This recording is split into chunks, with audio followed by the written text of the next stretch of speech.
कहानी का शीर्षक वो आखिरी सलामी। प्रस्तावना।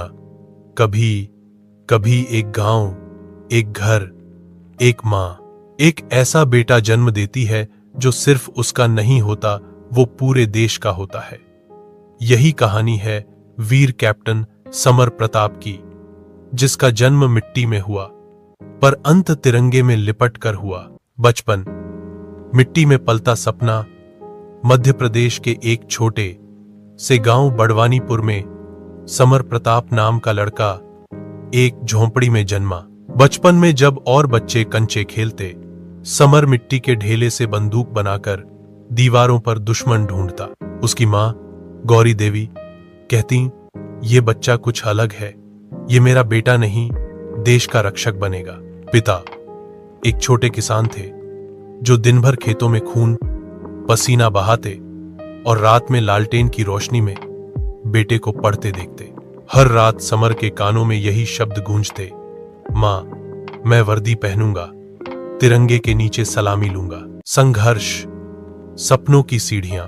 गांव के सरकारी स्कूल से निकलकर समर ने बोर्ड परीक्षा में टॉप किया। पैसे नहीं थे एनडीए की कोचिंग के लिए, पर मन में जुनून था। वो खेतों में मजदूरी करता और बचा समय पेड़ के नीचे बैठकर किताबों में देश को ढूंढता। आखिरकार एनडीए का चयन हुआ। जब सिलेक्शन का पत्र आया, मां ने पूजा की थाली निकाली और आंचल से उसकी आंखें पोंछी। अब मेरा बेटा वर्दी वाला सूरज बनेगा जो दुश्मनों को भी रोशनी देगा। सेना की सेवा। कर्तव्य से बढ़कर प्रेम। ईमा देहरादून से पास आउट होने के बाद समर भारतीय थल सेना में कैप्टन बना। पहली पोस्टिंग जम्मू कश्मीर के पुंछ सेक्टर में हुई।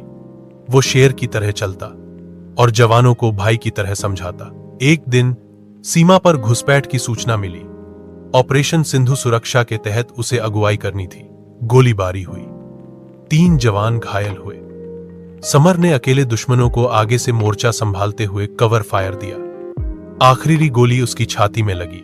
जमीन पर गिरते हुए उसके होंठ हिले। जय हिंद मां। सेना की गाड़ी जब तिरंगे में लिपटी पार्थिव देह लेकर आई, सारा गांव रो पड़ा। मां ने कोई आंसू नहीं बहाया, बस धीरे से बेटे के माथे पर हाथ रखकर कहा, आज तू अमर हो गया बेटा। अब हर मां तुझे देखकर बेटे को सेना भेजेगी। दर्द और गर्व की एकता। सरकार ने आर्थिक सहायता दी, लेकिन मां ने मना कर दिया। मेरे बेटे की कीमत पैसे से नहीं लगाई जा सकती। बस एक स्कूल बना दो, कैप्टन समर स्मृति विद्यालय, ताकि और समर पैदा हो सकें। पत्नी अदिति, जिसने शादी के 2 साल बाद ही सिंदूर खो दिया, अब शहीद पत्नियों की मदद करने वाली मोह चलाती है।